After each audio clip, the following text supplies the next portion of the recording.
Let's start the show by talking about my sponsor, Paloma Verde, and their new website, palomaverdecbd.com. Head over to palomaverdecbd.com and check them out for all of your CBD needs. They've got the gummies, tinctures, salves. So if you're needing anything to maybe chill you out, something to help you get mellowed out, something for your joint pain and stiffness, go over to palomaverdecbd.com and give them a check out. Carlos and Vanessa are awesome people. They run a great company. And if you enter the promo code FACTS at checkout, you'll get 25% off your order. Plus, any order over $75, you get free shipping. So, I don't know what you're waiting for. Head over to palomaverdecbd.com and check them out. Let's start the show. This episode will be completely taken out of context. Welcome to the Fact Check This podcast. All right, Fact Check This podcast, and today I am rejoined by my buddy Steve. You may remember Steve from a previous episode where we talked about the Second Amendment and guns and all kinds of fun stuff like that. Well, today, Steve is going to talk with me about a second something else. We're going to talk about the Second World War. We're going to talk about Finland's involvement in that, the Winter War and Continuation War, which is actually a really interesting topic. I was at least on the fringe, knew what had happened with it. And when you mentioned that you wanted to talk about this in relation to Finland's bid to join NATO now, and kind of looking at the historical context of Finland and connecting that to what's going on in that part of the world today, I decided to take what little bit that I did know of kind of Finland's involvement in World War II and dig into it more and research more on it. And really, it's really fascinating, just kind of the position that Finland was in, how Finland was created to begin with, all of the logistics around Finland and their involvement both in in their own sustenance or sustaining their state, as well as where they played in the Nazi attack on the Soviet Union and the Soviets fight with the Nazis and so on and so forth. So Steve, why don't you kind of take it from the top, or wherever you were planning on leading in. Tell us about Finland and how it came to being, and then we'll kind of dig into the varying wars that went on during that time of history. Yep. So pre-1900s, basically, Sweden had a pretty powerful military and was still a monarchy at the time. And Finland kind of traded hands between Finnish control and Russian control pre-1900, and ended up in the hands of Russian control under their monarchy. And basically they kind of set up a ruler, and it started out as an autonomous zone somewhat, but in reality, Russia wanted pretty significant control of it, and they would have kind of Russification policies that they were trying to implement to gain more Russian support inside of Finland. Apologies, I'm going to take a drink here. No, you're fine. And that's interesting, and it kind of sets up for people who aren't aware of kind of where Finland falls on the map. So Finland is connected to Russia land-wise, and then it's also connected to, Sweden and Norway kind of wraps around on top. So and just to that point too, I'll say that when people are talking about it, it is not a Scandinavian country, but it is a Nordic country. Right. Common important misnomer. distinction. So it is landmass wise, it's connected to Russia, which becomes important when we get to World War II and the German involvement with Finland and Finland's Nazi alliance, because they weren't exactly Axis. They weren't exactly a Nazi state, but they were allied with the Nazis. So yeah, go ahead. So like I was saying, it was under Russian control. Actually, when some of my ancestors came over to America on their slip that they filled out at Ellis Island. They actually had to renounce their allegiance to Tsar Nicholas II. And so when Russia, the monarchy, started kind of falling apart, basically Finland had declared their independence. Throughout those years, those Russification projects weren't very popular, and nationalist uprisings started to kind of swell, and some student groups started fomenting a revolution, and Finland was formed in 1917, and there was a pretty brutal civil war between the Finnish Reds and the Finnish Whites, the Reds being the communists and the Whites being the anti-communists. And a lot of the former military leadership that had worked essentially for the Russians in Finland were on the side of the Whites. So they had a pretty good advantage in terms of that. But even in those early days, it was kind of a proxy war with a lot of the communists trying to funnel in weapons and fighters to the side of the Reds. And it was a pretty brutal civil war where a lot of Finns died, but the Whites ended up prevailing and establishing a non-communist government. Originally, it was initially a monarchy, but the original monarch abdicated his throne, and then instead they decided to go with basically a presidential republic style system. So from there, the Soviet Union, or kind of the early start of the Soviet Union with Lenin, kind of realized that they no longer had control of Finland, and they didn't have any resources to be able to try and control them. So they recognized Finland's independence, and from there it was kind of an uneasy alliance between Finland and Russia. Now, from the Civil War, they had a pretty significant amount of small arms that were being essentially funneled in by those proxies. And then the other thing too is they had a lot of post-World War I weapons, where there were hundreds of thousands or millions of Mosin Nagants that were essentially spread out across Europe, that a lot of these countries had stockpiles of, that they were looking to get rid of on the cheap. Now, at the time, Finland was a very poor agricultural country with not a ton of industry or exports comparatively to, say, the US or Britain. So they didn't have a ton of money to spend on defense. So one of the things that they were doing through that interwar period in terms of preparing was taking those Mosin Nagants and rebarreling them, and they put new sights on them, new bolts. Basically, the later iterations was everything redone except for the receiver.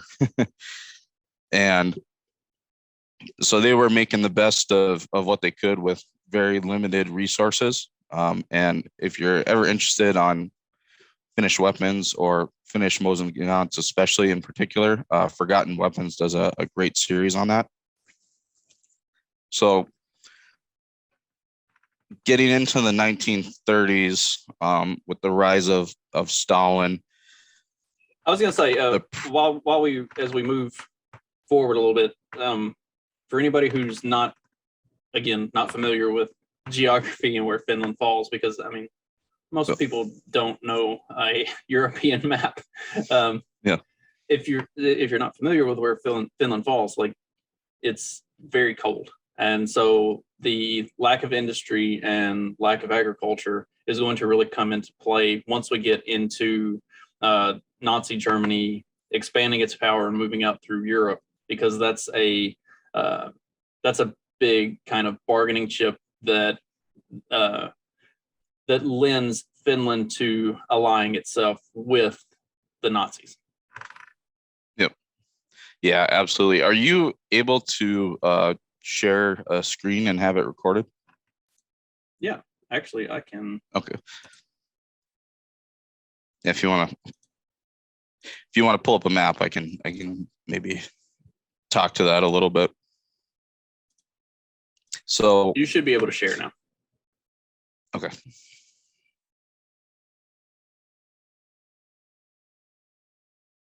Okay, here we go. All right, can you see this? Yeah. Yeah. Okay. So essentially, if you look at the map here, with Finland, one of Stalin's major concerns was, St. Petersburg right here, or Leningrad or Stalingrad. It's kind of Istanbul, Constantinople, right? But St. Petersburg is this major hub, um, major port here into the Gulf of Finland, and Stalin was very concerned with this being a particularly susceptible point to capture and particularly vulnerable.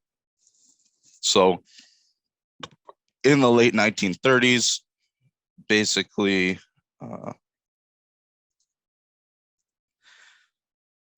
in the 1930s, late 1930s, he basically started making demands where he wanted what is called this Karelian Isthmus right here.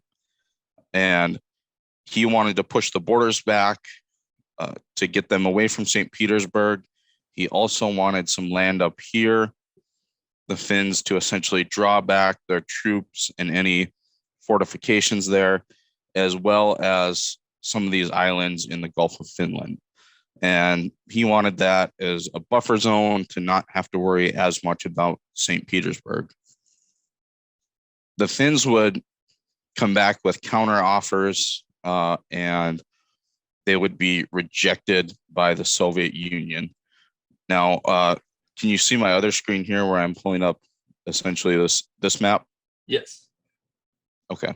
So this map here. I wanted to interject a little bit because that's something that's going to come into play later on as well. So Finland would make these counter offers and they would get rejected because, as far as the Soviets were concerned, the only option was whatever their option was that they were presenting. So that actually comes into play towards the end of World War II, or not necessarily the end of World War II, but the end of the Finnish participation in World War II when Finland is effectively just like neutral. They're really not taking a side. So for a decent period of time, hostilities were continued between Finland and the Soviet Union because the Soviet Union would only accept a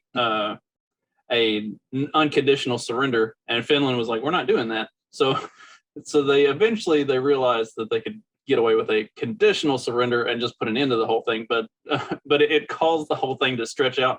I can't remember what the exact timeline is, but it's like 18 months or something of Soviet and Finnish hostilities, just because the Soviet Union was so heels dug in on, you either accept our terms or nothing else. Like so this, talking about this, the terms that were being given and then rejected, like that comes into play further down the road with a lot of things that the Soviet Union does during this time in history.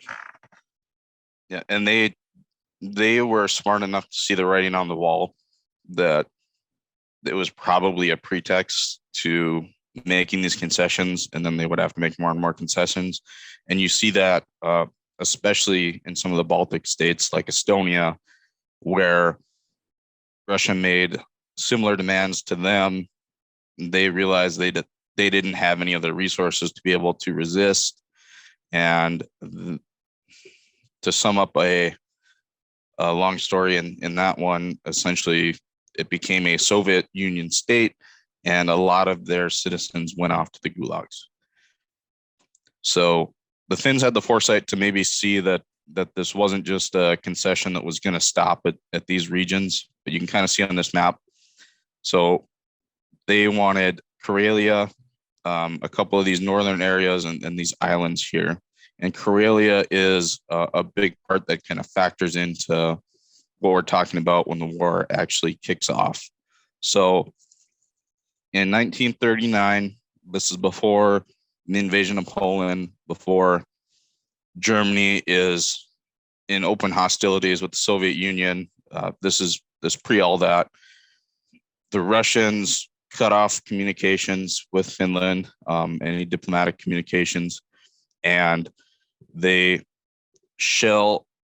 basically shelled their own military outpost and claimed it was the Finns, and used that false flag to kick off the Winter War of 1939, 1940. So when you look at the map here, basically, this border was, if you kind of took this big lake here, this is Lake Ladoga. If you took it and cut it in half at a 45-degree angle, that was essentially the pre-39 border. You can kind of see it here. And the advantage for the Finns is you get this big choke point down here, and you don't have to necessarily defend all of this land right here around the lake. It's a big open area. As long as you have some emplacements down there, even if the ice is thick enough, it's not really an easy position to assault. Now, as in terms of forces back then, the Finns had around somewhere over 200,000 troops. They were a pretty small country. I believe, if I'm remembering right, population around that time was 3.5 million, somewhere in that area. So they really didn't have much in terms of troops. And looking at the Soviet Union during that era, population-wise is somewhat comparable to Russia today, but they also had the added benefit of being able to conscript anyone, anywhere into service without any real ability to say no. If you said no, you were probably going to end up in Siberia. So they essentially had an endless pool of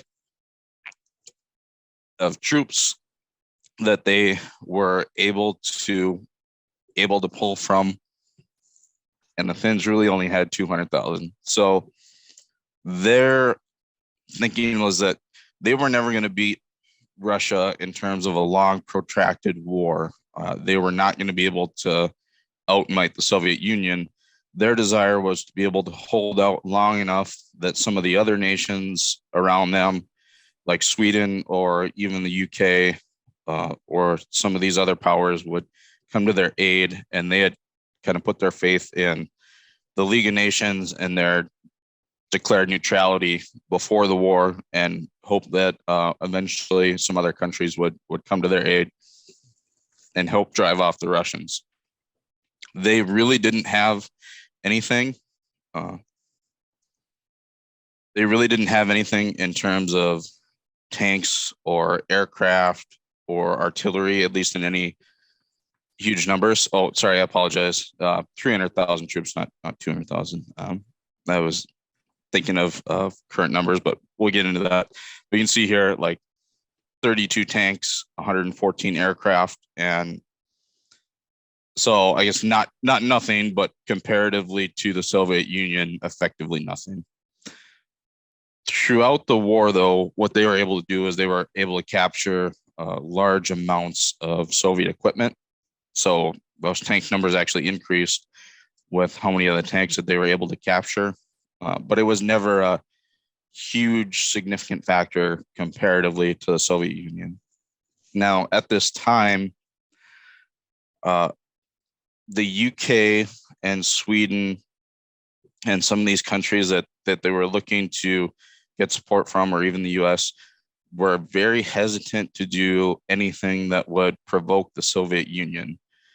They saw some of the moves that Germany was was making and saw the writing on the wall with Hitler grabbing more and more territory, and they didn't want to have the Soviet Union side with Nazi Germany against them. So that's part of the reason why Finland was, if you pardon the pun, kind of left out in the cold in terms of getting arms and ammo and other soldiers from other countries to fight for them, because there's this hesitancy to provoke the Soviet Union into joining a war with the Germans against them. Now, the people of Sweden and some of these other countries were very supportive of Finland and wanted to do everything they could to support them, but their governments not so much. They just kind of wanted Finland to tie up the Soviet Union so that the Soviet Union wouldn't be a factor and wouldn't be inclined to take other territories or join on the side of Germany. And to be fair, as we progress forward through history, they kind of successfully do that to their own detriment to some extent, but that is they do serve that purpose relatively effectively as we move forward through World War II and even past that. Yep. So the only country that was even relatively willing to help Finland out was Germany at the time. So Germany would supply Finland with like some uniforms, some small arms, and some very older aircraft out of date that they weren't using anymore, like fixed landing gear type of post-World War I, pre-World War II aircraft that was by no means the latest and the greatest.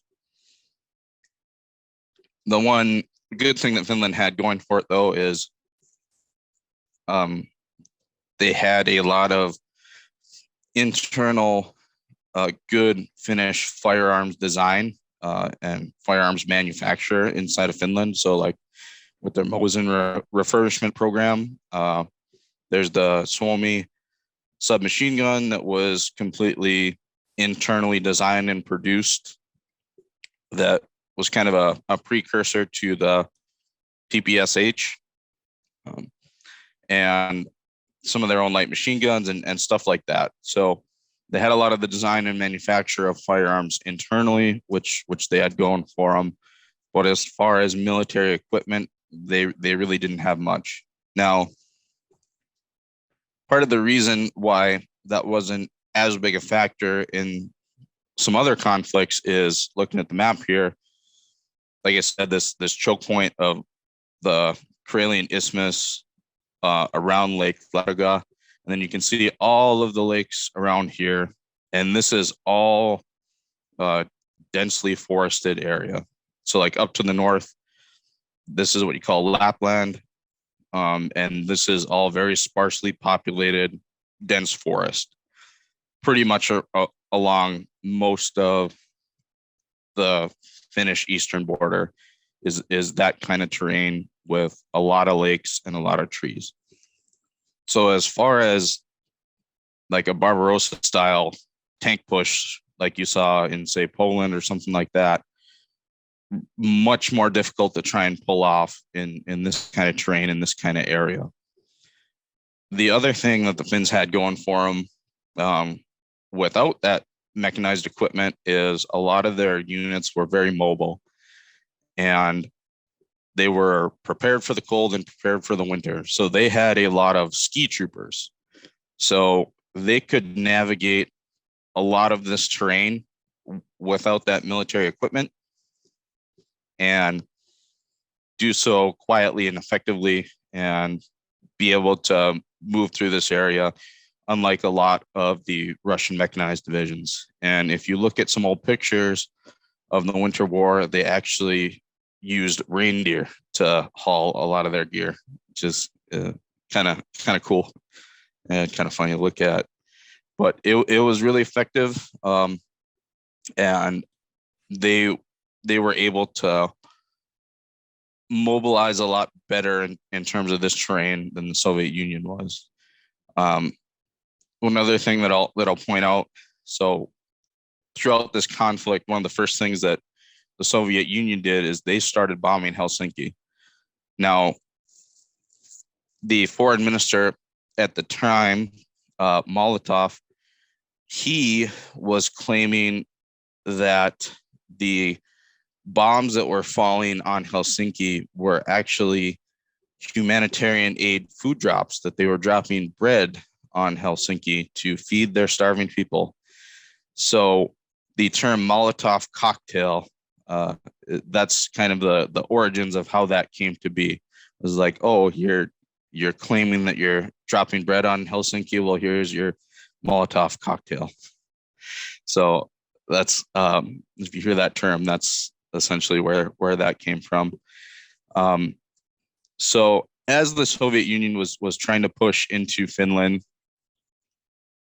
they tried a multi-pronged attack where they would attack from the north, but one of the main pushes was if they could get through this Karelian Isthmus and get past, they changed the name on it. I believe this is the city. I really apologize if I'm getting it wrong, but there's a port town that of the name of Viipuri that's somewhere right in here. And essentially that was the point that they were trying to get past, that if they could get past Viipuri, they could essentially drive the coast to Helsinki.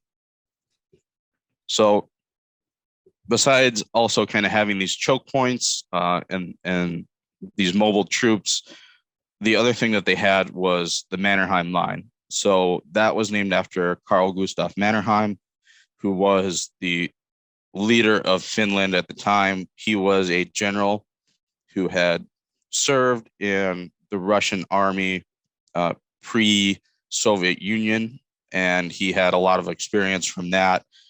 And they had this Mannerheim Line, which was, if you're comparing it to the Maginot Line in France, the Mannerheim Line was a lot less like concrete bunkers and more so defined defense points with entrenchments and machine gun placements. So it, if you just look at the border, a defensive line along there, it's obviously going to be a little more sparse. But they had this defined defensive line where they had put up these points of defense where they thought would be advantageous. And they had also prearranged a lot of these points for their artillery and set up good artillery points also along some of these coastal points.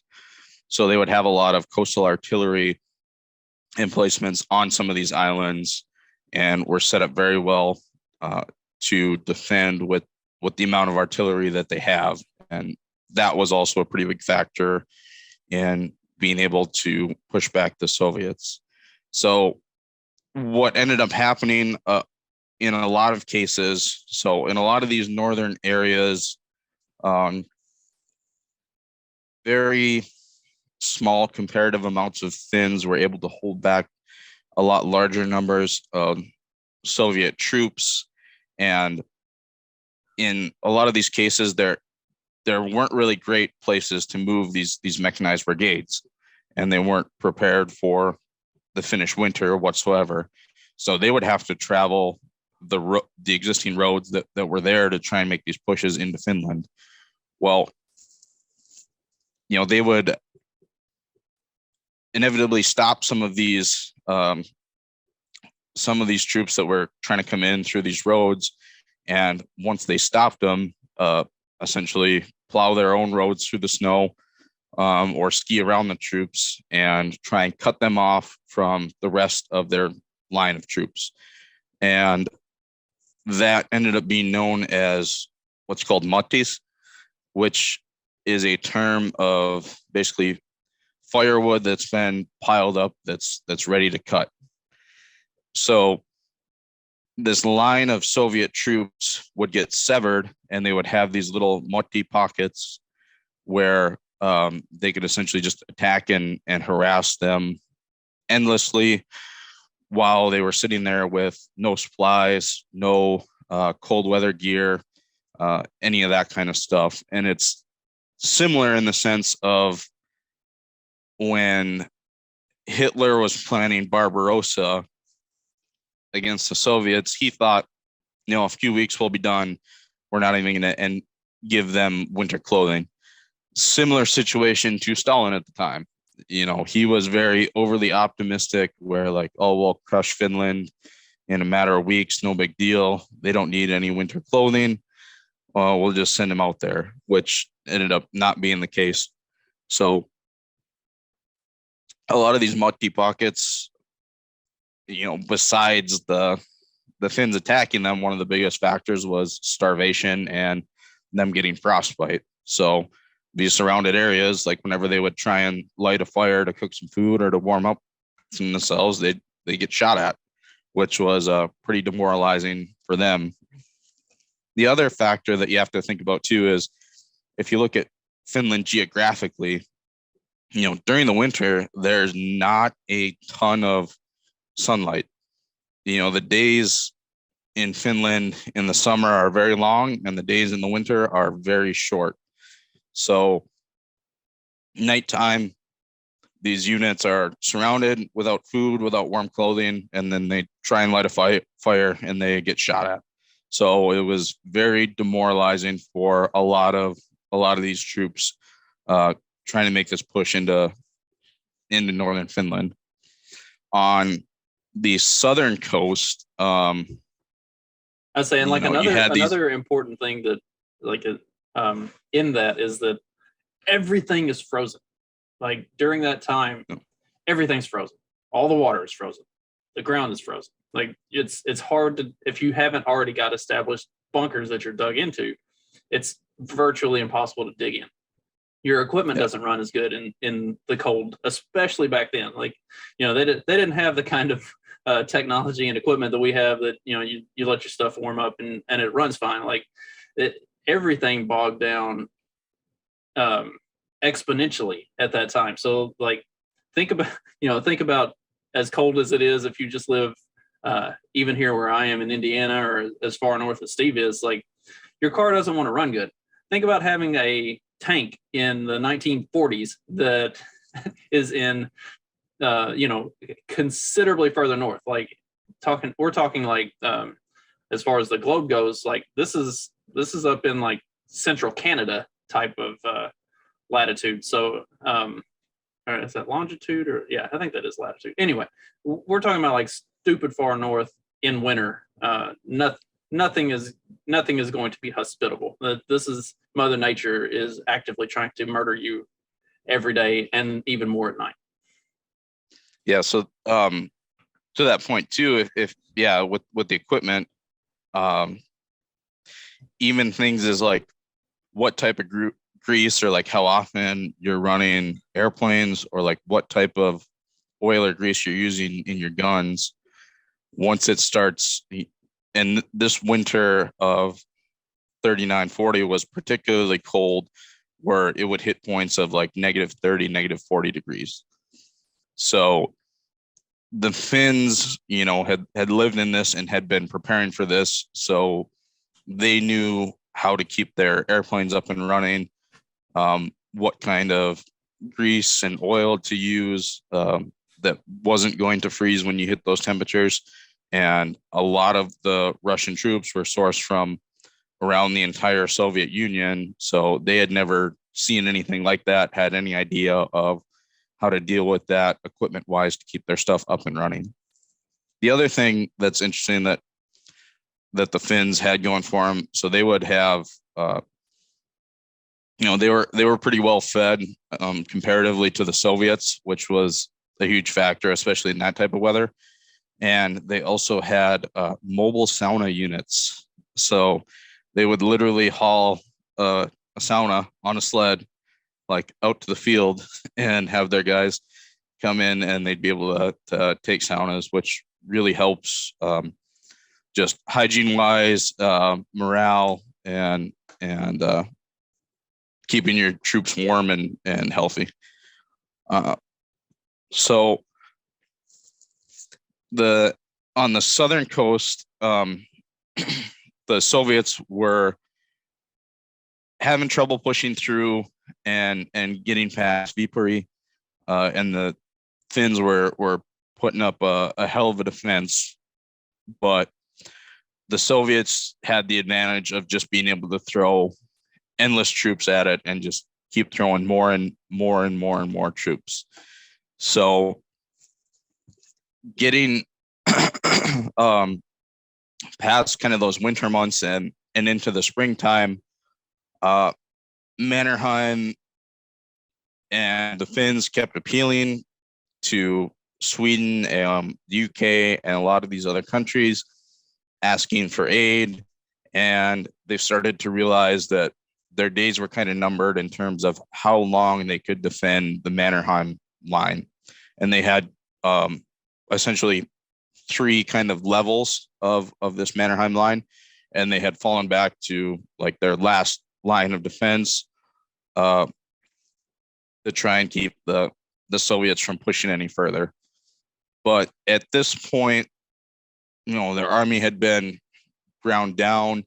Now, keep in mind too that through this point, the Finns, casualty wise, 25,904 dead or missing, 43,500 wounded. Soviets, 126,875 to 168,000 dead or missing, with 188 to 207,000 wounded. So soldier wise, the Finns had inflicted some crazy defensive losses on the Soviets, and comparatively not taken that many losses of their own. Yeah, so at this point, we're kind of winding down the Winter War, and what kind of comes of it is the Soviet Union ultimately gets what they were aiming for in the war, but not without sustaining anywhere from 5 to 10 times the amount of casualties and wounded as what Finland took. So Finland ultimately lost the land that it was trying to hold, but on the other end of it, it really applied some major lumps to the Soviet Union in what they were trying to accomplish. So the other thing that I definitely want to mention with the Winter War is this is at the time of Simo Häyhä, who is by far the sniper with the share your screen again so we can see that. Okay.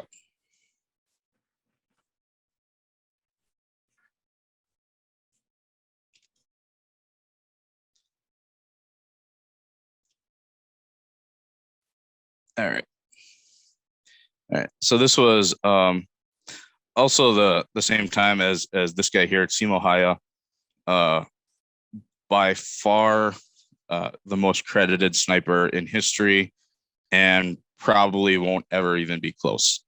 So he had around 250 or so confirmed sniper kills, and about the same amount with a submachine gun.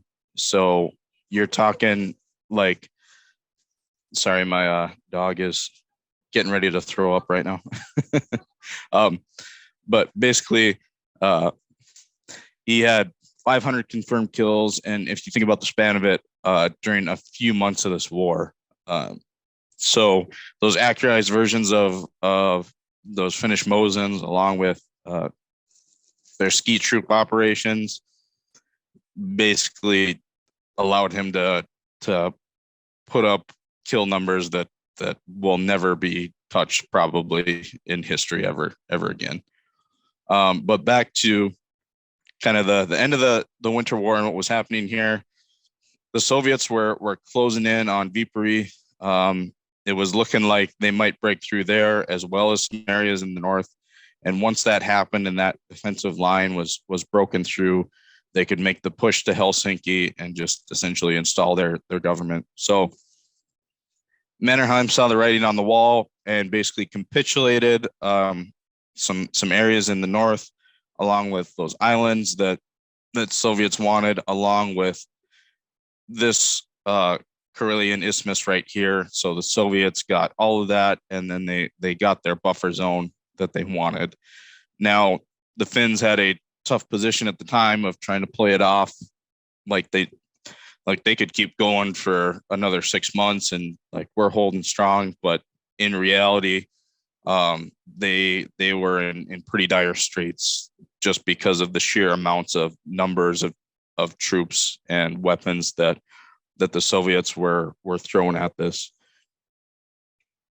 So in the end of the Finnish War, basically the Soviets got all that they were originally asking for, and then some in terms of territory. But there was a famous quote from like one of the Soviets where he said like they gained just enough territory to be able to bury all of their bodies. And from that as well, the other impact of that was Hitler was watching this whole thing, and this was some of the precursor that led him to think that Barbarossa was going to be a cakewalk. Everybody thought that the Soviet Union was this huge military power that could steamroll anybody they wanted. And Hitler basically saw what happened in Finland and thought, oh, they don't look so tough. And to the point a little bit too about the Finland German cooperation and some of the stuff that they were sending Finland at the time, it wasn't like some of the other states that Germany was working with or annexing.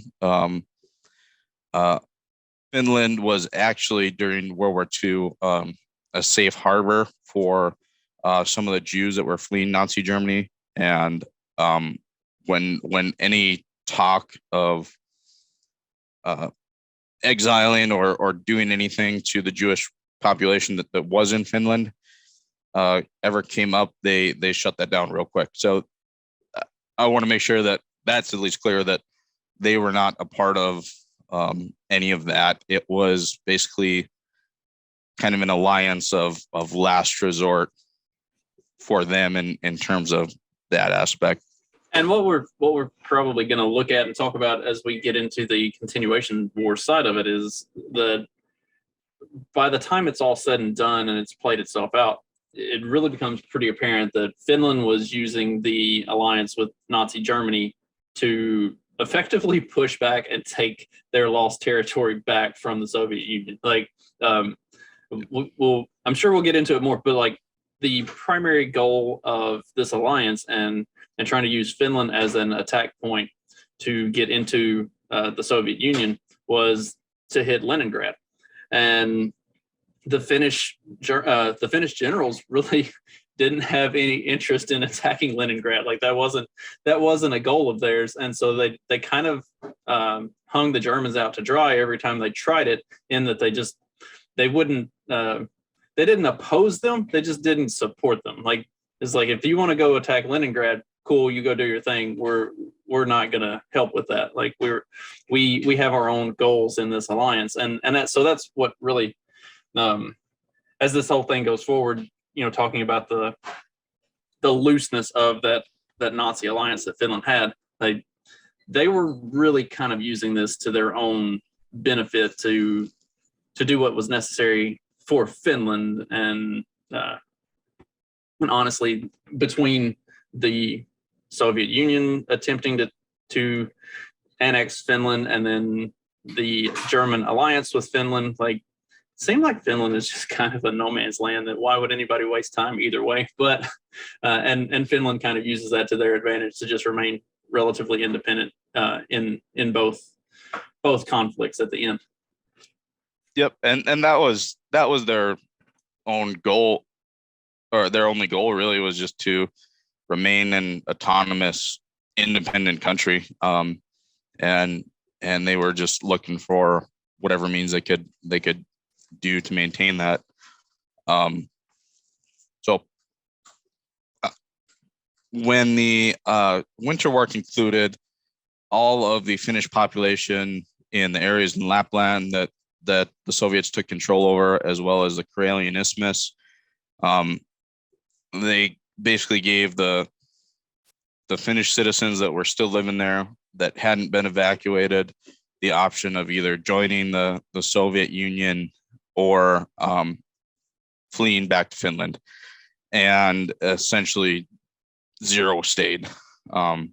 So all of their houses and all the Finnish population just straight up moved out of those areas. But they still, wanted that area back that was unjustly taken from them from the Soviet Union. So prior to Operation Barbarossa and the invasion of Germany into the Soviet Union, the continuation war started. And basically the Finns were looking to take back these areas that they had lost in the Winter War. And they managed to push and gain back the areas that they had previously, and then some, because it ended up being where the Soviets were so tied up with Germany that they were just doing their best to hold their own against Germany. So the Finns were able to make huge pushes and gain the areas back that they had lost pretty quickly. And then they even actually pushed further to control most of the area around Lake Ladoga, even further than they had previously owned. Now, as the World War II went on, and essentially Russia was able to push back Germany, now they had pretty much whatever resources they wanted to throw at it. And it kind of became a similar situation to the Winter War, where the Finns had a stiff resistance and inflicted a lot of losses on Soviet troops, but also the Soviets had learned a lot of lessons from the Winter War in terms of fighting the Finns, and it was a similar situation in terms of pushing them back, and the Finns kind of, again, sort of knowing their days were numbered with the amount of Soviet resources that they had to throw at Finland. And at this point too, towards the end of the continuation war, keep in mind that the Soviet Union was churning out tanks and airplanes and getting tons of arms from the Lend-Lease Act. So they were 100% geared up for war and had vast amounts of military equipment and more superior equipment than what they had when they were attacking during the Winter War. And I think it's also important to note that during this time, during the continuation war and what's going on here at this point of World War II, the Nazis also had a couple of major missteps in this part of the war front. Like there was, I can't remember what offensive it was that they were planning to make this big push, and they were planning to use, they had acquired Russian maps, and on the maps they thought they had identified where these roads were, and so they were going to use these roads to just roll tanks in and absolutely steamroll their way through and make this big offensive push. Except that the way the Russians or the Soviet Union labeled their maps was different than the way the Nazis labeled their maps. Oh. And so what appeared to be roads on the maps were actually like telegraph lines. And so when they show up to roll through with their tanks, there's nothing to drive their tanks on. And so they end up getting bogged down. They end up having substantial losses in that. And every time something like this happens, like one of these major German missteps occurs on this front, Finland's taking like no casualties during any of these. Like they're just kind of sitting back watching the Germans fuck up and letting them have at it, and really not doing a whole lot to stop it or to support them in these efforts. So Finland is really just kind of Finland's just kind of sitting there like, yeah, you go do your thing. We're gonna hold our own, and it ultimately results in I don't want to say on a large scale, but really to a majority scale, the Nazis kind of pulling away from Finland and just kind of leaving the Finns to hold their line and not really continue any offensives on that in that front. That road comment made me think too. Another big one that was interesting is the width of rail lines was different in the Soviet Union than it was in Germany. So as they anticipated just being able to use these rail lines to get supplies in, that did not happen. Well, and that was even a problem that the Nazis ran into from Sweden into Finland, because they would try to move supplies for their troops and stuff through. They would try to come up through Sweden and move supplies on rail across into Finland, as opposed to trying to come across through the water, because in the winter months and stuff, a lot of these bodies of water would just freeze up, and it was virtually impossible to get stuff through. So they were trying to move stuff by rail through, except that once they got to the the line, the state line or whatever you want to call it, the width of the rails changed. So they had to have troops basically stand there and unload everything from the one train onto another train, which was just adding the need for manpower. It was adding time. It created these massive delays that at that point in the war they couldn't afford, and it really attempting to use Finland as a jumping off point to go into the Soviet Union and mount an offensive.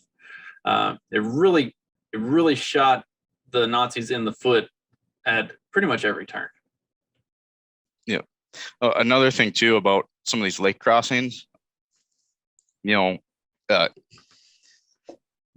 you think about going out on a frozen lake and ice fishing and stuff like that, generally you think like around 4 inches, 3 or 4 inches is typically safe for a person to walk on. Generally you look for like 6 to 8 for a light car, maybe 10 for a truck. But how many inches of ice do you need to move a tank across a lake? And then the coastal artilleries that I was talking about, a lot of the times when the Soviet troops were trying to make these lake crossings in tanks, they would shell the lake, and you don't have to hit a tank necessarily to be effective. If you can just break the ice around it, the tank is going down. But to your point too, in terms of their position and what they were doing and not necessarily being in step with Germany, is that Hitler was continuously wanting them to make an assault and a push on St. Petersburg to divert Soviet attention and Soviet troops away from his front, and basically to use the Finns in a more offensive capability. And Finland didn't really want any part of that. It was never an aggressive war to that extent. Again, they just wanted to be their own autonomous, self-controlled country. And they just basically, took their territory and just wanted to hold it. And that was their game plan. And like you were saying, Germany was really not happy about that, because they wanted to essentially use Finnish forces as an offensive force, kind of attacking from the north into the Soviet Union. Now, during the continuation war, there were some German troops that were stationed in the northern part of the country, not in any real great numbers, and they weren't very effective. But as the continuation war came to a close, Finland was basically seen as a co-belligerent with the Axis powers and got screwed in the negotiations post World War II. And they also had to essentially drive out and capture these German troops that were still kind of in this northern part of the country. So there was actually some fighting between Finnish troops and German troops there towards the end of the war, essentially trying to get the German troops out. So during that whole process, Finland again didn't have anybody they could really turn to for resources, and Germany was their only real supplier of anything. But throughout the entire time, they were kind of keeping them at an arm's length and not really taking direction from Germany in terms of what they were planning on doing, or just even being seen as buddy with Germany to that extent. So post World War II, Finland remains a country and they are allowed to keep their borders, but the Soviet Union essentially took back all of the territory from the continuation war, and Finland got treated as another Axis power, even though they were never really a part of the goals of the greater Axis powers. So from that context too, I guess turning a little bit into modern day with that history in mind, that the parallels in terms of Finland just wanting to be their own independent country without having to worry about Russia invading, and that hesitancy to, they want to remain neutral. They didn't want to get in any military alliances, but they don't want to be put in a position similar to what Ukraine is in right now, where yes, Ukraine is getting military support in terms of arms and artillery and missiles and stuff like that, but none of the NATO countries or even the neutral countries are excited to hop into a war on Ukraine's behalf and get in a hot war with Russia. So the similarities there of Finland doesn't want to be caught in this state of Russia invades and everybody's flying Finnish flags, but no one is willing to support them militarily for the fear of getting into a hot war with Russia and ending up with no real allies and stuff like that. Now, the differences now, though, I think are that if you see what's going on in Ukraine, a lot of these NATO countries and a lot of the neutral countries may not be willing to commit troops, but they sure are willing to sell equipment or give equipment and aid to Ukraine, versus during the Winter War and the continuation war, even just providing small arms to Finland was not very enticing for the governments of these other countries. And you can kind of see now, so Finland is kind of interesting with their military. So they don't have a large standing army. They have just maybe like a couple thousand troops that are on active duty, like ready to go at any time. But the thing that they do have, they have mandatory military service for everyone in Finland. So essentially of their population,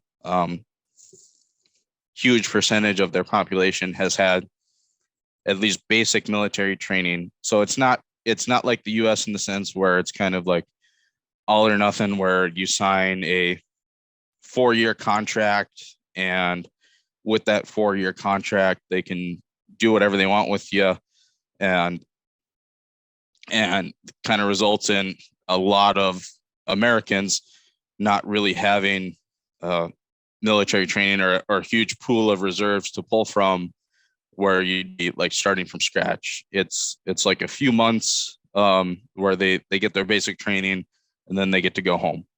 So they have a huge pool of reserves that have at least had that basic training, and that 200 or that kind of couple thousand number of troops that are ready to go. There's about 200,000 that could be ready within, a matter of maybe like a week or so.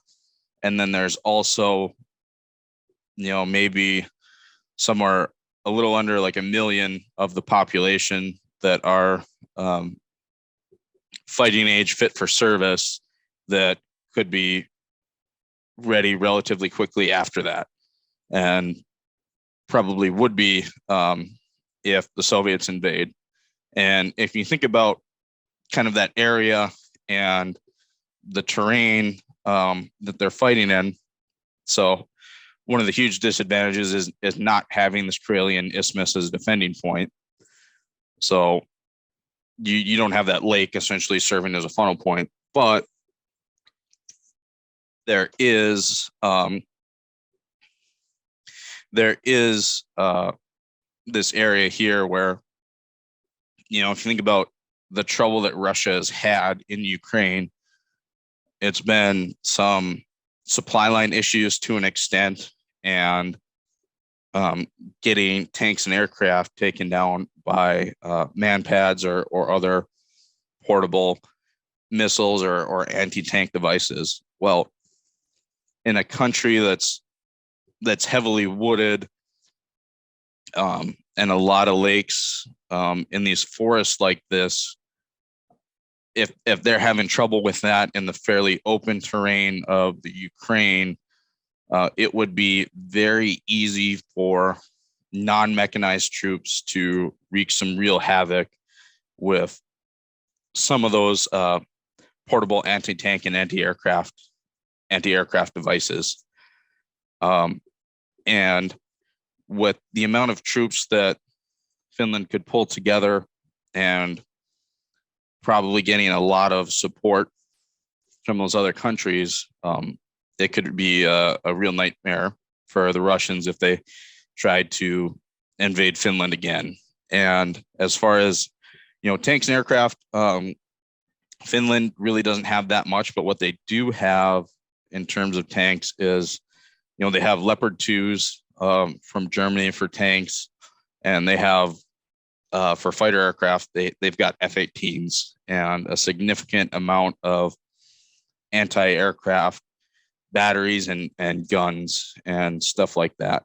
So in the situation of Russia not being in Ukraine, it's maybe not a great situation for Russia to try and invade.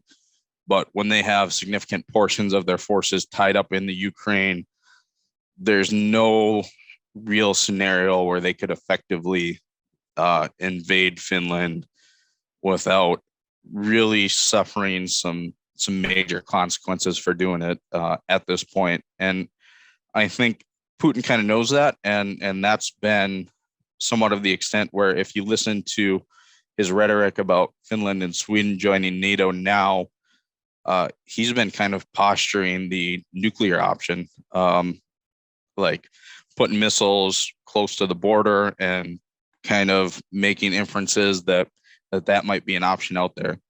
I was going to say, now, so wouldn't NATO kind of be in a similar position as what the Allies were early World War II, where, like, you look at Finland, you look at Sweden, is it worth pissing off Russia and continuing to kind of exacerbate the problems that are going on in that area to admit them into NATO at a time when, honestly, why would Russia want anything to do with those countries anyway? Like, I understand Finland and Sweden's positioning on trying to be self-defensive in doing that, but at the same time, like, is it worth the risk of pushing Russia to another level for NATO to do that? Like, it feels like it feels like NATO would better be served to take kind of the allied position of just leave it alone. Don't poke the bear, so to speak, and see how things kind of play out over the next few years, as opposed to, because it's going to take years for either of those countries to get admitted into NATO anyway. So they can just kind of sit on it and see what happens, see how things shake out, as opposed to really kicking the hornet's nest and pushing this thing over the edge, especially where those two are concerned, where they don't really have any strategic value to Putin and Russia. Like the Donbass region and Ukraine, there's a lot going on there. Donbass has a large steel manufacturing. It's a large steel manufacturing region in the area. It's like there are strategic and like, it's a good area to be positioned in. Finland and Sweden just don't really have that. Yeah. So I think that whole idea and narrative that Putin is trying to reestablish the Soviet Union, and he would be rolling into Poland tomorrow if he could, is a little bit ridiculous and probably not rooted into reality. But for the Nordic countries, I can definitely understand why they would be apprehensive and a little more cautious about that, given the history. So I understand their positioning, and then so that's kind of the interesting, like, I guess opposing viewpoints is, NATO wise, it'd be a pretty aggressive stance to admit Finland and Sweden into NATO. Now, for Finland, I understand the motivations and why they would want to join NATO.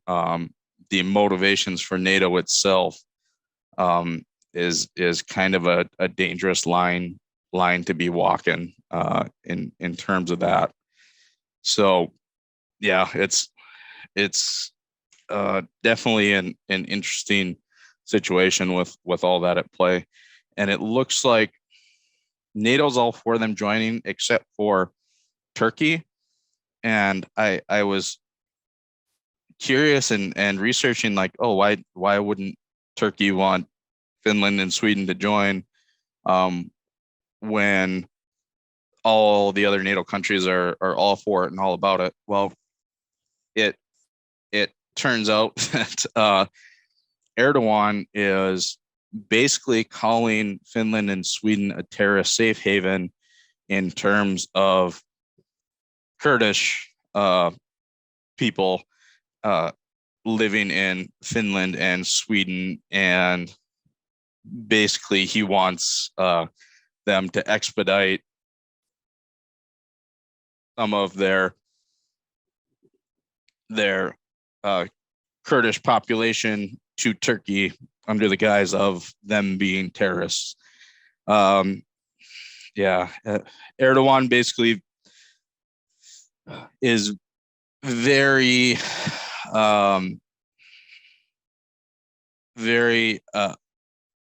against Kurdistan and views the Kurds as a threat to his rule, and is willing to basically take any steps that he possibly can to put down any Kurdish uprising or anything like that. So, like, even during the Syrian war, you had the Kurdish fighters essentially fighting against ISIS and somewhat getting along with the Syrian forces, not really coming into too much direct conflict with the Syrian forces.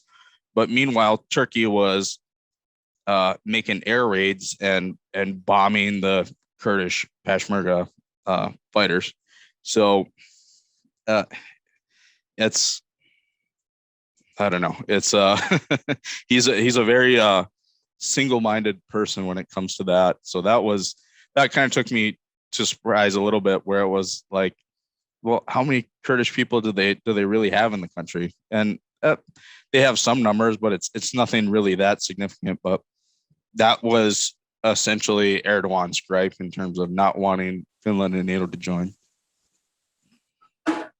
Well, so this has been for me, it kind of pushed me to dig a little deeper on stuff that I was already kind of surface level aware of. Just from I'm kind of a history buff, so that part of it was really cool, and also just kind of looking at the way things are moving, and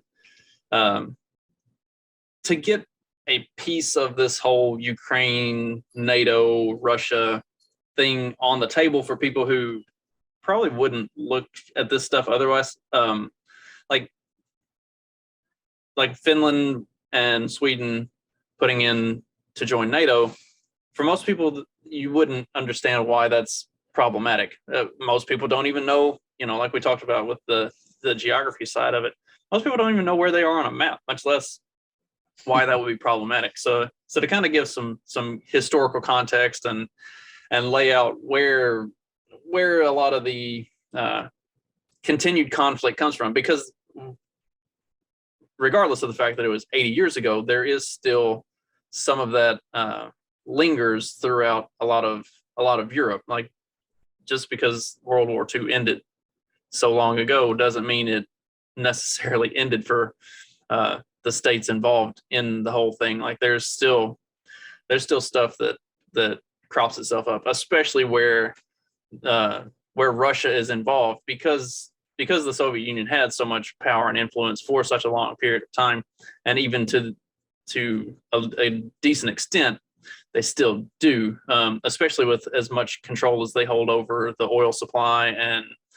and fuel in that part of the world. Isn't Finland one of the countries that was largely reliant on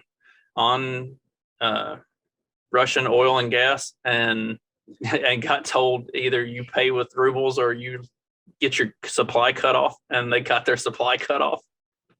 Essentially, yeah. So now they're going to be relying on a lot more imports from some other countries, and Sweden has some reserves, but not enough to really supply the whole region currently.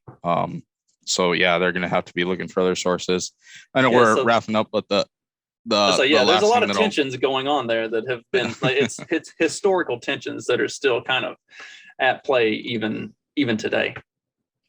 Yeah, the last thing I'll add to me wrap up on is, from Putin's perspective too, they've gotten along pretty well, but I could also see where there hasn't been sentiment in Finland to take back the Karelian Isthmus and the land lost in the Winter War and the Continuation War. But from Putin's perspective, I could see where that would maybe be a concern. Also with Ukraine and Finland, it's been very different, where Finland's had pretty good relationship with Russia recently. Well, not real recently, but before that. And there hasn't been the other provoking factors like you saw with Crimea and the Donbass region, and the color revolutions and that whole aspect, and the Russian speakers inside of Ukraine that have been kind of oppressed by the Ukrainian government. There's not those factors coming into play when it comes to Russia being provoked into invading Finland. So it basically comes down to just the NATO thing versus all those other factors that played into the Ukrainian invasion. So then it gets to be a decision on the NATO part. Do we want to continue to expand membership and piss off Russia, or kind of let things stand pat and not continue to impose borders? Because that's that's really kind of where it had fallen for a very long time. Was NATO wasn't going to push up on Russian border because Russia didn't want that, and doing so would incite what we're seeing now. No. So it's that's an partially, interesting game of chess that's being played over there. Yeah. Yeah. And that's partially too why Finland wanted to remain neutral through this whole thing. And I realized too that I apologize if I have not came off as an unbiased source with Finnish ancestry. I might have been came off as a little pro-Finnish. So I realize that, and I apologize if that was the case. No, not at all. It was as somebody who has absolutely no bias one way or the other, just looking at it from a purely historical standpoint. Like I thought you covered everything really well. You covered everything in the same way that I would have. So I thought it was pretty good. Yeah, I appreciate this, Steve. This was hopefully everybody got something out of this and like now has, if not a better understanding of what's going on right now, at least you know something about World War II that you might not have known previously. You got anything you want to plug? Nope. Nothing. Fact check this podcast. I appreciate it. Like and subscribe. I appreciate it. And speaking of, I will be back on Monday with a brand new episode talking about, I'm not exactly sure yet, but I'll figure it out between now and then. Hope everybody enjoyed this one. Have a good rest of your day, a good rest of your week, and I will catch you Monday.